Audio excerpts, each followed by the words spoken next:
The king in the red moorland rode on a summer's day, and the bees hummed and the curlews cried beside the way. The king rode and was angry, black was his brow and pale, to rule in a land of heather and lack the heather ale. Hi everyone, this is Rhonda, Lady Rose of Goddess Garage, and I'm here today to talk to you about the heather flower.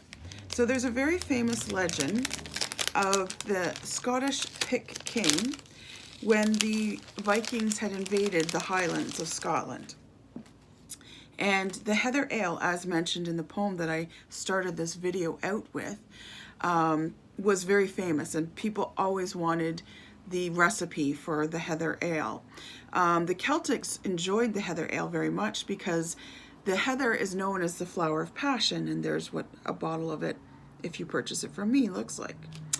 And it was the flower of passion, and it unbridled any passion that you wanted, whether it's passion of love, passion of life, passion of the work that you're doing. If you want to be more creative and bring out the passion in your art or creative work or writing or that sort of thing, then heather is the one you want to go to. And they drank the heather ale because it did help to unleash that passion. It brought down those inhibitions. So the legend goes that the Viking leader had captured the Scottish Pick King and his son, and he was torturing them to reveal the recipe for the heather ale. And the king, as he was watching some of this torture, the Scottish king, as he was getting the torture and also watching his son be tortured, he realized his son may succumb to the torture and reveal the recipe for this heather ale. So he made a bargain with the Viking leader, and he asked the Viking leader, he said, if you kill my son quickly and mercifully and stop torturing him, I will reveal the recipe for the heather ale for you. So the Viking king, or the Viking leader, agreed to this, and he threw the son off the cliffs into the sea, where the son drowned. I guess that was considered a quick and painless death in those days. And once that had happened, the king then reneged on his agreement, and he refused to give up the recipe for the heather ale. And thusly, he was killed by the Viking leader. Now, in some versions of this legend, the Scottish Pick King is just killed, and the heather ale recipe is safe. In some versions, in the attempt to kill the Scottish Pick King, the Scottish king is able to grab on to the Viking leader, and they both fall off the cliff and land in the ocean and drown together. But either way, the heather ale recipe was kept safe and secret. So, like I said, this is the flower of passion, and they drink the heather ale to bring that passion out. You can also bring it out in magical ways. And I'm here to talk about the magical uses of heather. I'm not talking about any of the medicinal uses. That's a whole other thing. I'm just here to talk about the magical uses. So, heather can be used in a lot of ways. It's associated with the goddess Venus, which is the goddess of love, and the goddess Isis, and it is also used a lot in summer solstice rituals. So it has sort of an equal balance of male and female energy, and thus the reason it is a powerful little flower. So this is called red heather. It's actually purple if you really look at it. And the flowers themselves, where they bloom in the highlands, and they do grow all over the world, but they're very prominent in the highlands, and it is the sort of the flower of Scotland outside of the thistle, which is the plant of Scotland. But they're very prominent there, and they come in colors anywhere from pale lilac-y purple to full purple to pink. There is the more rarer and quite rare, the white heather. So I only sell the red heather. I don't sell the white heather. The red heather is for bringing that passion out. You can carry it on you and bring it around a person of interest that you have your eye on, and it will help them to notice you and to fire up that passion between the two of you. It's used a lot in love spells, of course. If you sleep with it with a sachet under your pillow. It helps with dream work. And in particular for this dream work, it's not about love, it's about manifesting in good fortune and abundance. So it's really about aligning that subconscious and conscious mind and being able to unblock the whatever energies need to be unblocked, or opening the energies that need to be opened. So it's really good at creating that balance so you can manifest in the abundance in your life that you want, kind of thing. If you do have access to the white heather, which is quite rare, it's actually very lucky to have in a bride's bouquet. It's also used, the white heather, to cool unwanted suitors, if that's the way you want to go. In the secret language of flowers, so all flowers kind of have a meaning. Like for instance, in Victorian times, the language of flowers, and it still stands today, the yellow roses were about friendship, the red roses are about attraction, the pink roses are about true love. And for heather, the secret language or secret meaning of it is admiration. So if you admire someone, you can put a little heather in their bouquet. The other thing about heather is it's a very protective herb. Because it has that balance of male-female energy, it's particularly protective against violent crimes like muggings, rapes, things like that. Some women carry it on them to help guard against rapes, that sort of thing. It's also a herb of the fairies, or the flower of the fairies, one of the fairy flowers.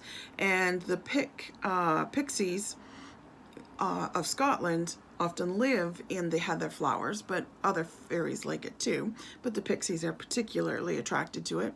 If you sprinkle it in your garden at Beltane, it will get the favor of the fairies, and they will help to protect your garden from, you know, disease, or, you know, like rotting leaves, or plants being eaten by bugs, or even, you know, deer coming in and eating your stuff, that sort of thing. So the heather flower is good at calling in those protective fairies, especially at Beltane. When you're planting your garden, sprinkle a little of that around and it'll attract those fairies. It can also be used at Beltane to create fairy portals.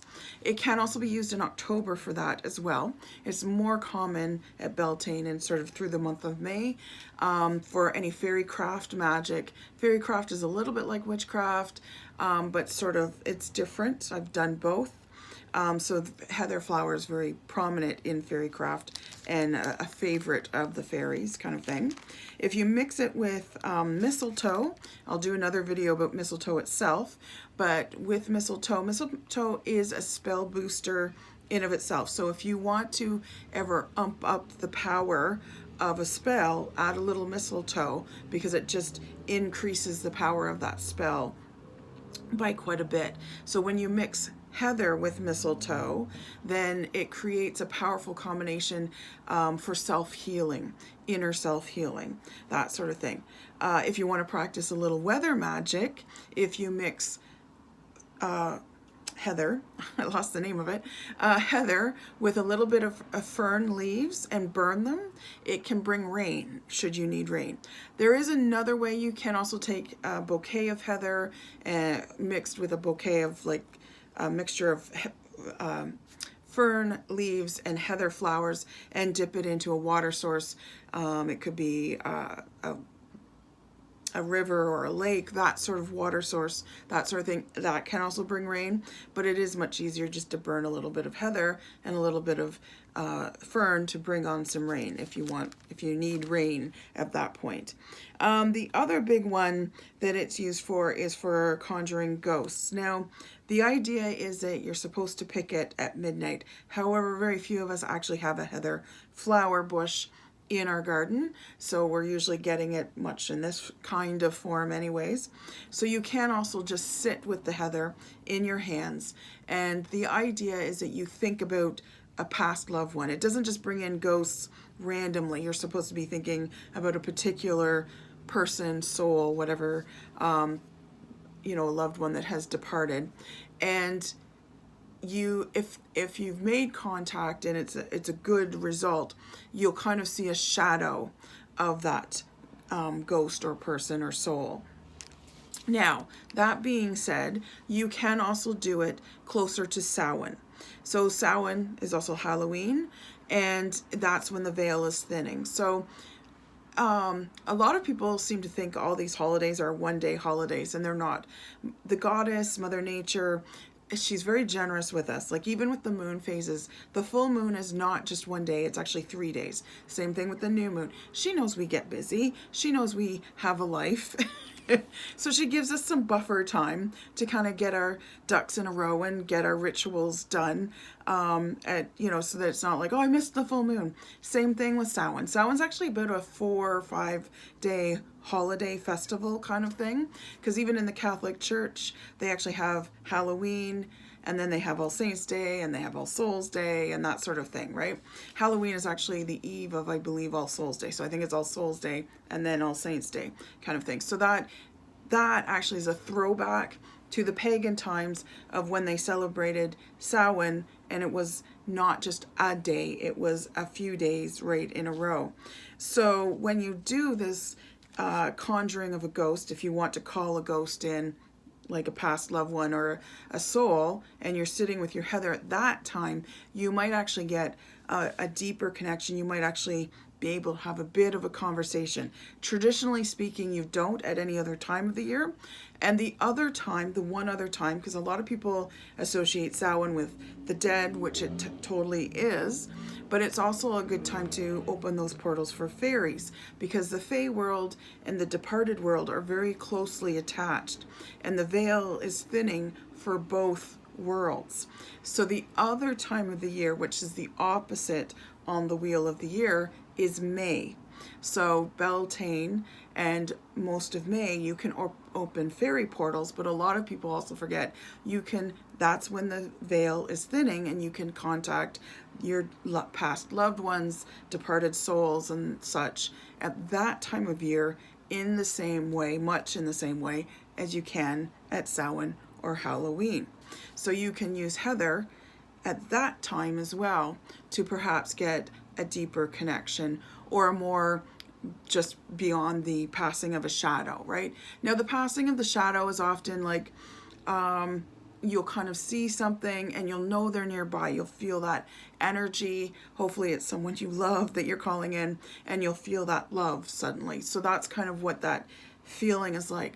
Now, if you do it when the veils are thinner in May and October, or the end of October, sort of throughout May and that sort of thing, and part of the beginning part of November, you might get more than just that. You might get a little bit of a message, you might be able to ask a question and get an answer, that sort of thing, right? Traditionally speaking with heather, you're not getting that in other parts of the year though. So just keep in mind your timing for those things, depending on how much of a contact you want to have. You can also, anytime that you're doing that conjuring of ghosts, you can ask for a sign. You may or may not get it, because they may or may not be able to give it to you. But you can ask for a sign like, are you happy? If you're happy, send me a dime, or send me, whatever. There might be something that's very personal to you and that person, right? Like send me a purple rose or something, like that sort of thing. Whatever is connected with you guys, and if they're able to send you that message, they will. Now if they don't send you the message, it doesn't mean they're not happy. It might mean they're not able to communicate right now. So don't be unhappy if you don't, but it doesn't hurt to ask for a sign. So like I said, you just sit with the heather. You can either hold it in the bottle, or you can pour a little bit out, and you can actually hold it in your hands, and you think about that past soul. And you have to sit for a little while to do it. It's not, oh, she's going to be here, or he's going to be here in 2 minutes, and if he's not, then it failed, that sort of thing. No, you've got to, sort of set aside an hour of quiet time to really make that connection. So there's the heather flower for you. Like I said, there's a lot of different uses for it. If you want to hear more of these videos and me being able to provide this information for you, you can support me in a number of different ways. You can go to my Etsy store, and you'll get a lot of this information that I just gave you on this sheet with this heather bottle as well, and you can purchase this. Right now they're $5.50 on my site, on my Etsy store. So I'll put the link to my Etsy store down below in the description, or you can make a straight up donation if you want. I'll put my email there. It's heapofabundance@gmail.com. You can make a donation either through PayPal or by e-transfer. I know not all countries have e-transfer. I'm in Canada, so we do, but but you can also do it through PayPal as well, because that email works for both. If you'd like to make a donation, I would truly appreciate it, because I love spending this time relaying this information for you and doing this research, and then doing up these lovely little herbs for you. I have lots of mixtures as well as herbs themselves, where you can add these. Like this heather flower is a great addition to any of my love mixtures. It will just kind of boost that power of the love mixture. The love mixtures, or any of my magical mixtures, are basically like spells ready to go. There's not a whole lot you have to do, and I send you instructions on exactly what to do with each mixture. With these ones, these herbs, these are for those of you that want to make your own mixtures or want to work specifically with one herb, that sort of thing. And like I said, I give you a bit of information here. And also, thank you so much for being here and watching my channel. I hope that you will subscribe to it. I'm growing every day, which is awesome. I love it. I love that you're coming by. And if you want to share the video with anybody that you might think would appreciate this kind of information, please do. I would love for them to stop by my channel as well. So this is Lady Rose, who's been with you from Goddess Garage. I'll put all my links down below in the description. Thank you for coming by and learning a little bit more about the heather flower. Take care. Bye.